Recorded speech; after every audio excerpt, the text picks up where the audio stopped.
What is going on, everyone? Welcome back to another video. As you can see, I know it's rare. I'm wearing short sleeves and it's still bright out in North Carolina. Today is Wednesday after work, so you guys will be seeing this on Thursday. My schedule's kind of thrown off a little bit. I got some things going on, but it's okay because I'm back to bringing you guys quality videos on a consistent basis, which is what you guys want. So if you guys can do me a favor, and as I'm kicking off, I'm going to kick off this hot streak. I'm going to call it a hot streak because I'm going to throw out some really great videos with a ton of cool content. You're going to see build series happening, and you're going to see cars going fast. So drop a thumbs up on this video to kick this off. If I get 500 likes, I will do a shirt giveaway in the next video. So be sure to drop a like and watch this video. Today, as you guys can tell by the title, we're going to talk about the key to going fast, specifically for the Cowmaro. What is going to make the Cowmaro go fast? So to start off, we'll talk about the setup previous, right here, and the new setup. And before that, we'll just talk a little bit about some parts that I got going on. So right here, this was the box for my injectors. They're already in the vehicle. These are the 85-pound injectors. Now, I am going to be saving these. I'm not going to be getting rid of these. These are fast 85s. They're pretty much like the go-to for a, I guess, somewhat bigger injector, but nothing crazy big. So I went from an 850 to a 1700. Pretty much that's what it's, an 85-pound injector. The other ones flow, I think, 180. It's tough because the 1700X, which is the Injector Dynamics injectors that I'm going to be running, they flow more than 1700. So that's that. Injectors, gonna save these for the chicken, yes. So if you guys can see, we're already making more power, so I'll put these right here on this nice shelf that was given to me by Pontiac for injectors. That's the injector shelf, not a spoiler.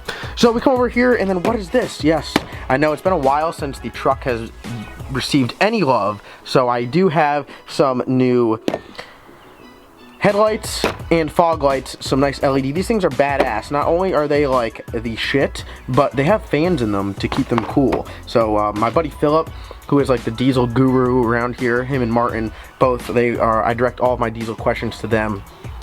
He runs these in his truck, absolutely love them. His truck is the silver one that had beaten me once before. So we'll put these over here in the corner because we've done talking about those. You guys will see an install video with that and a before and after in case you guys ever want to get those. And now it's time to talk about the fun stuff. Intercoolers. Now this is a big factor in any boosted vehicle. These are both ProCharger intercoolers. This was the previous intercooler. This will be my next intercooler. I know you guys are like, whoa, what's up with the size? Why is it so much smaller? Well, that's what we're going to talk about. We're going to talk about efficiency. We're going to talk about what they are. This is a badass intercooler. I'm not bashing ProCharger's air-to-air at all, but we're making some power. So let's set the camera down. Let's talk about it. Alright, so starting off here, this was my old intercooler. It's big, it's heavy. I mean, dude, this thing weighs a lot. So this is an air-to-air intercooler. How this works is, the purpose of this is to cool down the charged air, the boost. So once the turbo, ProCharger, supercharger, whatever, you'll see this on turbo cars and centrifugal superchargers. A root style blower is going to run a little bit differently with a heat exchanger. We're not going to talk about that today. So this cools the charged air. So once all that air gets compressed into boost, it's very hot, all the molecules rubbing together, it's the scientific part, and makes heat. So obviously when you're running a car, you want to run as cool as possible. Especially racing, heat is your enemy. You want everything to run as cool as possible, as efficient as you can. So what this does is this takes the charged air, all the air rushing, for me, all the air rushing out of the turbo comes through one side and out the other. So as it goes through here, it goes across these veins, and the fins in here help cool this down. Now this is an air-to-air intercooler. Now a lot of guys run these on street applications. Some, you don't see it too much in race applications. You have to have an extremely efficient setup to run these in a race application. The big thing with these is I could say the downside is, you know, obviously you want that air to be as cool as possible. The colder the air, the more power you can make, the more dense the charge is, meaning the explosion could be bigger, everything's going to run cooler, it's going to make more power. So, an air-to-air intercooler, as you can tell by the name air-to-air, you got air going in, it gets cooled by air. The biggest downside to this is, at its best, let's say this thing worked 100% efficiency, I don't want to be as cold as ambient air. So if I'm at the track and it's a 90-degree day, if this thing is so badass that it keeps the charged air as cold as ambient, it's still going to be 90 degrees, which is kind of hot. It's definitely not ideal. Now, when you talk about boost, we're talking about charge. The charge air that's coming in, it could be anywhere. We tested our Pro Charger on our ZL1, and that was right around 300 degrees.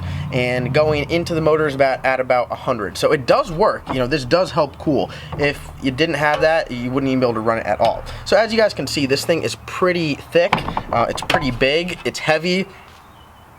I mean, this goes up in front of everything and catches the air and tries to cool down that charge air as much as possible. My car, the biggest thing is packaging.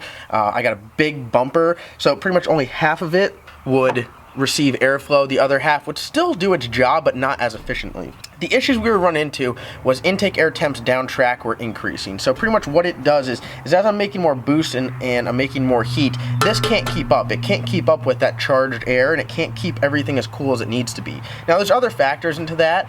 Engine bay temperature can increase your intake air temps just because of saturation. You know, it can get the charge pipe after the intercooler hot. And so it's not a perfect world, but you want to have the most efficiency as you can. So I was having issues where I would do a pull, and at the top of the pull, I'm at like 160 to 180 degrees.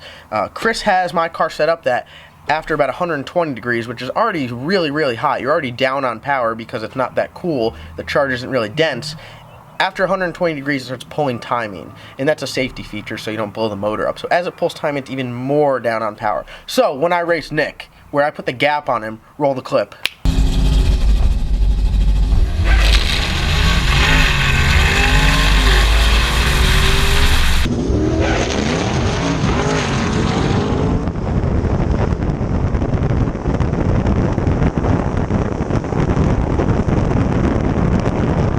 That was at about 180 degree intake air temp when I crossed the line, so definitely not ideal. Had some major issues there, down on power. As you guys can see, I was still pulling away though. Just a little jab right there for it. So we ended up, I still ran this. It was an issue. We were making the change at E85 to try to counteract that. It burns a little bit differently, so you can kind of get away with it.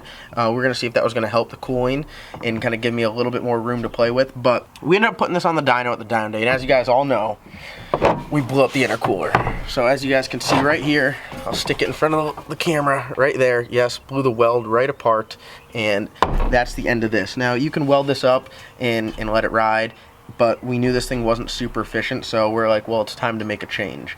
So we're going to ditch the air-to-air intercooler. What we're going to lose is, I guess, the convenience of just being able to turn the car on and drive and not have to worry about it and let air do its thing. What we're going to gain is potentially colder charge air and more horsepower, more mile an hour. So we'll grab this thing over here, this nice powder-coated black little box with two ends on it is my new Pro Charger air-to-water intercooler. I'm super excited about this. This is kind of, some people say this will make it a race car, others won't. I don't think it will because Jeff, everyone knows Jeff from High PSI TV, his car, his Buick is an air-to-water setup, and he drives it on the street, doesn't even race it. So air-to-water does not mean you're a race car, definitely more efficient.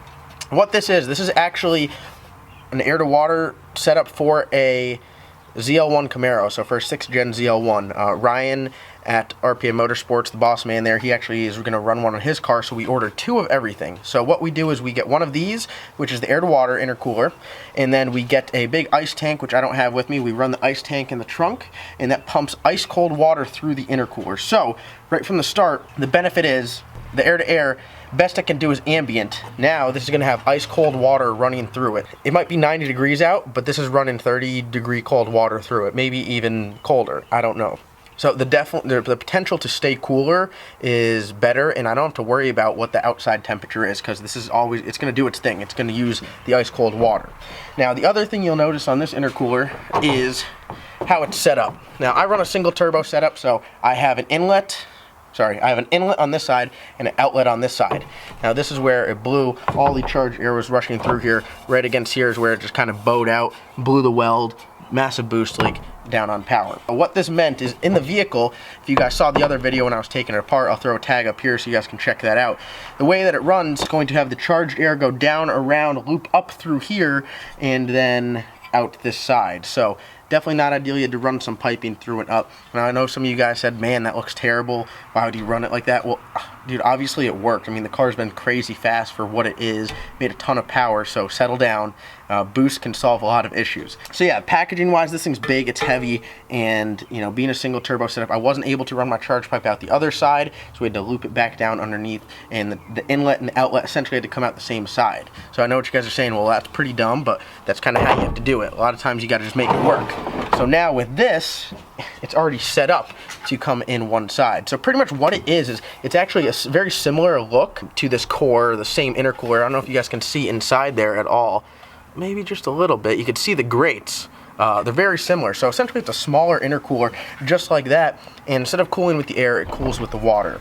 Water has, I don't know what the specific term is, but water can cool better than air. So having consistent ice cold water run through it, so you have an inlet for the water here, an outlet for the water here, and yeah, so that's the concept of this. Now what this is going to do is this is going to allow me to be very consistent with my intake air temps down track. I'll say potentially, because my setup, it's a lot of shit crammed under the hood, making a lot of heat with not a lot of airflow. This thing doesn't need airflow. Like I said, it runs off the water. It's going to have the tank in the back. It's going to run on its own. So yeah, so price wise, I mean, obviously this is more expensive because it's going to do a better job.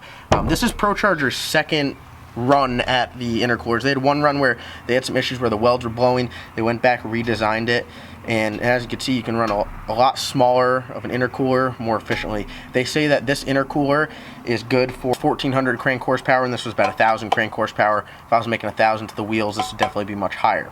So yeah, so this is the change that we're making now. It's not as simple as, hey, just bolt this in there. This doesn't bolt up. This is meant for a ZL1 with special brackets. I don't run those brackets. So Jeff is going to hook me up, and he's going to fab everything up to make it fit in there nicely. We're going to run all the fittings. We're going to mount the tank in the trunk and go from there. So to say that, hey, just buy a new intercooler and slap it in there, that's not how it goes. Buying the intercooler and buying all the fittings, which fittings do add up. They're a big part of cost. You know, really, you're paying for $10 and $20 fittings, and you need 2 of them, and you need them all over the place. It adds up. So you got the intercooler here. You got the tank itself. I did get a heat exchanger. Whether I'm going to run it or not, we'll see. All the line, and then just the work to get it in there. So it's definitely a big change. Definitely a step in the right direction. Not bashing this ProCharger intercooler, but we were just overworking it. So I do want to thank you guys for watching. As you guys can see here, I'm super excited about this air to water. I hope I, gave you guys some knowledge of what the difference is. Obviously, this uses air to cool the charged air. This uses water to cool the charged air. Water works better than air. This is smaller, this is bigger, this is heavier, this is lighter. This takes more stuff to run it, this doesn't. So there are pros and cons. This has a higher ceiling of performance, this does not. So as you can see, pros, cons, you gotta learn to make them work. E85 with this, I'm super excited to run it, and I think the car will run faster than it ever will, because throughout its entire life, as we turned it up, it struggled with intake air temps. So I'm excited. The team at RPM Motorsports can knock this out. Jeff is going to get it in there and make it work. Chris Crawford is going to tune it, and then just have the help at the track. Martin, Ryan, Donnie, Jeff, Chris, all those guys there to help me, get this ironed out. And I know this is short notice. We got the race with Guitarmageddon ZL1 and everyone up at the call out, which I am going to do a call out video, because not only am I going to drag Nick's ass there, Mike, I'm coming for you too, Fran and the guys at Race Proven. Fran, I'm not going to race your race car because I don't got a race car. I got a street car. I don't have anything for that red car. I'm not going to lie, it's a race car. I can't mess with that. So we'll have to figure out something. I know you got some boys up there. They got some in the middle street cars. So Mike, Nick, Fran, 30 Max Jack, I ain't going to beat up on you like that. I respect your car. I'm not going to do that to you. So yeah, so I mean, I'm just looking to go out there and have some fun. Greg A, you are about to get the gap. It doesn't matter in what. If I have to go out there in a tricycle, I'll put the gap on you. So yeah, there'll be a video coming out where I'm just talking shit, so get excited about that. Super excited. ProCharger intercooler, air to water setup coming soon. You'll see that video. That's going to take place this weekend. So next week you will see the video of the install. Other than that, I do want to thank you guys for watching. Like I said, I got a lot of parts rolling in. Got a lot of really cool stuff going on. So I do want to thank you guys for watching. I think I'm wearing a brand new RPM Motorsports t-shirt. So go check that out. They'll be in the link below. My merchandise, the first 2 links below. Other than that, if it's your first time stopping by, please press that subscribe button. I do appreciate it. Click that little bell too, because I got some bangers coming out here shortly. Other than that, thanks for watching. Comment, like, subscribe. We'll see you next time.